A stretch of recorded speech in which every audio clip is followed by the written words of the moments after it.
안녕하세요. 주식강의 기초입니다. 오늘은 선물과 옵션에 대해서 아주 간략하게 알아보겠습니다. 이 채널은 주식의 기초를 잡는 채널이고 선물과 옵션 거래를 할 사람들이 아니기 때문에 정말 아주 간단하게만 알고 있으시면 됩니다. 그럼 시작하겠습니다.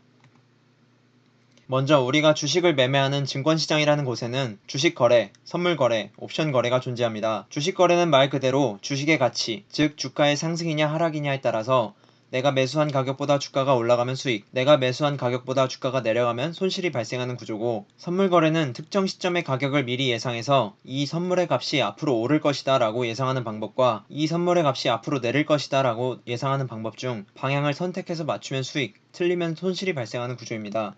옵션 거래는 선물과 같지만 계약금을 건다는 개념이 추가가 됩니다. 예약금이 있는 식당에 예약을 한다고 생각을 해보세요. 예약금을 걸고 내가 식당에 가면 돌려받고 식당에 가지 않으면 예약금을 식당 측에 줘야 하는 상황을 생각해 하시면 됩니다. 즉 특정일에 특정 가격이 될 것으로 예상이 되긴 하는데 이게 불확실하니까 아까 말했던 선물 거래와 똑같이 이 선물의 값이 앞으로 오를지 내릴지를 먼저 예측하고, 오를 것을 예상하고 계약 후 실제로 오른 경우는 계약 체결 후 수익, 오를 것을 예상하고 계약 후 내린 경우는 계약 파기 후 계약금만 손실, 내릴 것을 예상하고 계약 후 실제로 내린 경우는 계약 체결 후 수익, 내릴 것을 예상하고 계약 후 오른 경우는 계약 파기 후 계약금만 손실. 따라서 선물에 비해 안전장치가 추가된 개념일 수 있겠습니다. 여기까지는 개념일 뿐이고 주식만 할 건데 왜 선물 옵션을 알아야 하는지 배워보겠습니다. 이 선물과 옵션 시장에는 여러 종목이 있는데 그 중에 우리는 주식을 거래할 사람들이기 때문에 코스피 200이라는 지수만 제대로 이해하시면 됩니다. 주식시장에 있는 수많은 종목들 중에 시가총액과 거래량 등을 기준으로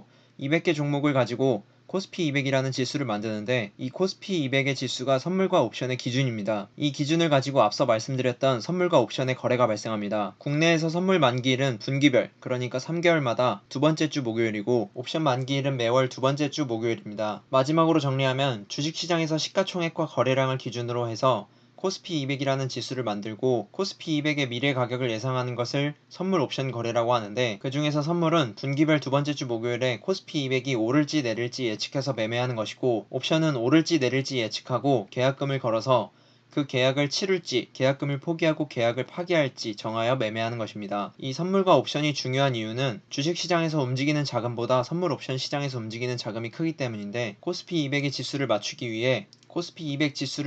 위해 억지로 주식을 팔거나 사는 행위가 벌어지는데 이 금액이 어마어마하기 때문에 주식시장이 휘둘리게 되는 것입니다. 코스피 200이 내릴 것으로 예상하는 집단은 주식을 내다 팔아서 내리도록 유도하고, 코스피 200이 오를 것으로 예상하는 집단은 주식을 마구 사들여서 오르도록 유도하게 되느라 선물과 옵션의 만기일, 그 중에서도 특히 선물과 옵션의 만기일이 겹치는 날이 가까워지면 주식시장이 휘청거리게 되는 겁니다. 주식만 하실 분들은 여기까지만 이해하시면 됩니다. 이 이상 궁금하신 부분은 댓글로 질문해 주시면 개별 답변하겠습니다. 덧붙이자면 선물과 옵션 시장에서 외국인의 금액이 가장 크기 때문에 주식시장에서도 외국인의 투자 움직임을 유심히 살피는 겁니다. 별로 의미 없는 것 같아 보여도 이런 이유가 다 있는 거죠. 그리고 가끔 모든 종목이 동시에 오르거나 내리는 이유는 프로그램 매매라는 것 때문인데, 이것도 선물과 옵션을 하는 기관과 외국인들이 자기들 손해를 줄이고자 운영하는 시스템으로 선물 옵션에 맞춰서 여러 종목을 한 번에 매수 매도하기 때문입니다. 오늘은 여기까지입니다. 끝까지 시청해주셔서 감사합니다. 주식강의 기초였습니다. 구독, 좋아요 감사합니다.